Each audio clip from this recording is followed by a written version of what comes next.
जैसे एक रूल बताता हूँ आपको। अब थोड़ा सा डिविएशन हो जाएगा। डिविएशन ऐसे हो जाएगा कि आज तक हम यही कहते आए हैं कि भाई जो पृथ्वी में योग आप लेके आए हो आपके साथ होगा वही।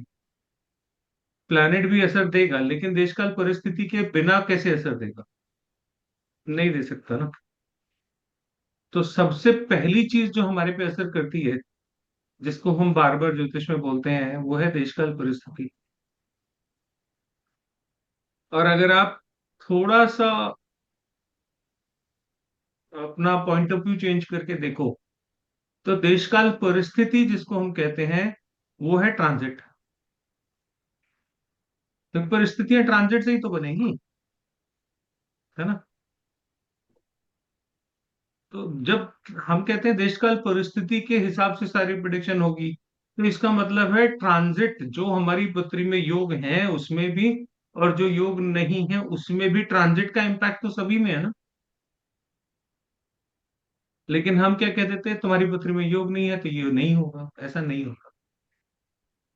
योग हो ना हो, लेकिन अगर छठे हाउस से कोई सेपरेटिव प्लैनेट गुजर रहा है आपकी पृथ्वी में, तो स्पाउस से झगड़ा कराएगा ही कराएगा।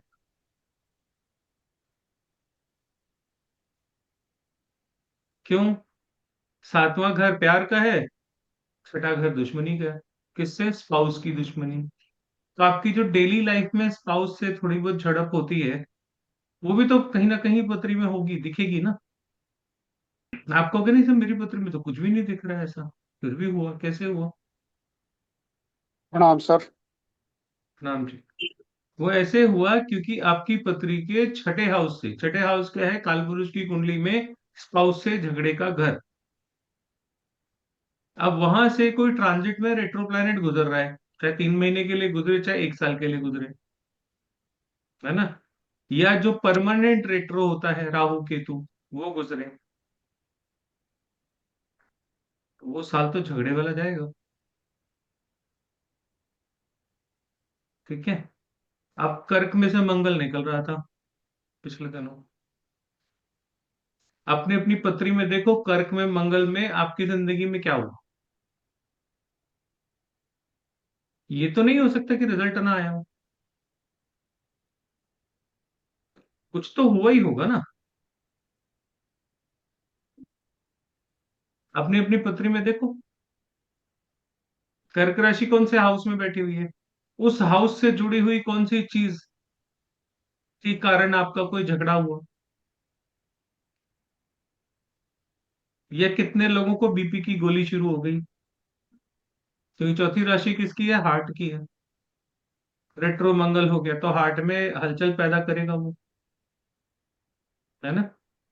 तो बहुत सारे लोगों का बीपी बिगड़ेगा। जो लोग अब तक बिल्कुल हेल्थ इश्यूज को लेके इग्नोर्ड थे कि भाई हमें तो है ही नहीं, बीपी का इश्यू ही नहीं है, उनको इस समय में बीपी फील हुआ होगा, डॉक्टर के पास गए होंगे, हार्ट का चेकअप कराया होगा।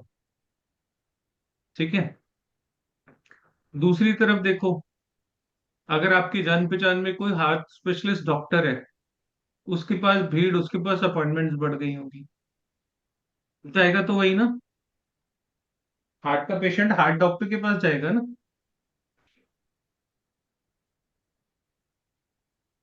नदियों के किनारे आग लगेगी। ठीक है। चौथी राशि किसकी है? डोमेस्टिक की है, तो डोमेस्टिक वायलेंस होगी।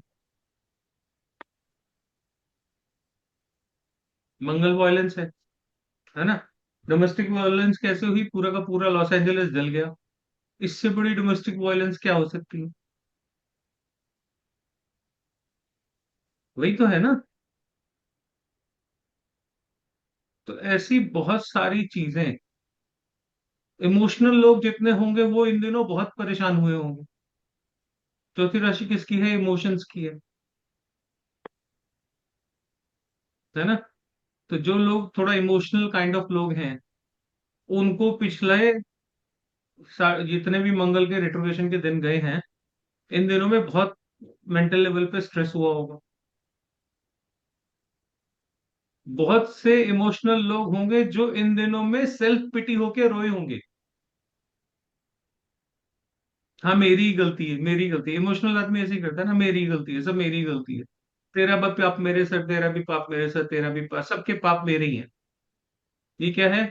इमोशनल होना, है ना। ममता की राशि है ना, तो माए कैसे करती हैं? ऐसे ही करती है ना, ब्लैकमेल। ये नेचुरल है ना। अब क्या मेल के चार्ट में आएगा तो ऐसा नहीं होगा? होगा। बहुत सारे मेल जिनको हार्ट की प्रॉब्लम नहीं हुई होगी वो सेल्फ पिटी होके रोए होंगे।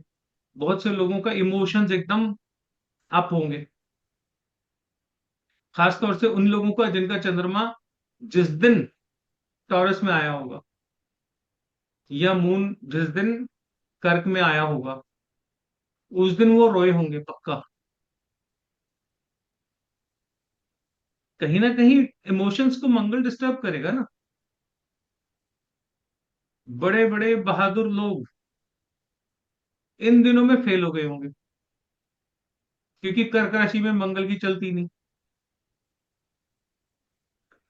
तो इमोशनली बहुत से लोगों ने अपने आप को ऐसा फील किया होगा कि हम सप्रेस हो गए।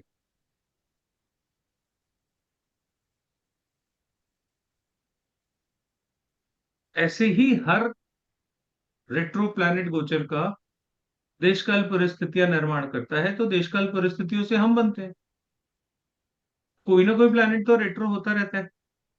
तो जब बड़ी बड़ी इवेंट्स हो तो उनको थोड़ा सा इस तरीके से जोड़ के दे, आपको समझ में आएगा कि रेट्रो उछल क्यों रहा है। उछल रहा है तो ऐसे क्यों उछल रहा है, वैसे क्यों उछल रहा है। कुछ तो करेगा ना, शांत तो नहीं बैठेगा। जैसे राहु है, ठीक है। राहु कहाँ से गुजर रहा है अभी?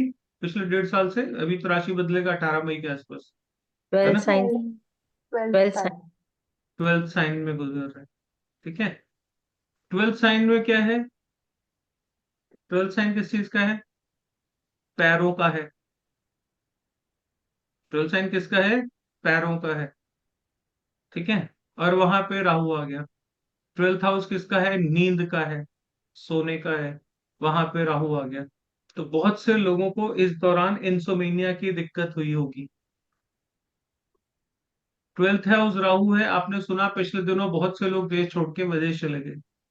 राहु व्यवहार में हाउस में आ गया, तो इस साल में बहुत, पिछले 1 साल में बहुत से लोग माइग्रेंट होके यहाँ से चले गए। इतनी न्यूज कभी बनी जितनी अब बनी है, कि देश के बड़े बड़े अमीर लोग जो हैं वो देश छोड़ छोड़ के जा रहे हैं। कभी आपने इतना हल्ला सुना? अभी पिछले 1 सवा साल में सुना। क्यों? राहु इज इन 12th राशि, है ना। जब राहु 12th में है तो केतु कहाँ आ गया? छठे में आ गया। केतु ने क्या किया? छठे हाउस को खत्म कर दिया। छठा हाउस क्या है? Jobs, daily life. Daily life में इतनी प्रॉब्लम आ गई एक आम आदमी को कि वो सारा गुस्सा पॉपकॉर्न पे फूट गया। ट्रिगर चलता है ना, किसी बात पे ट्रिगर हो जाता है।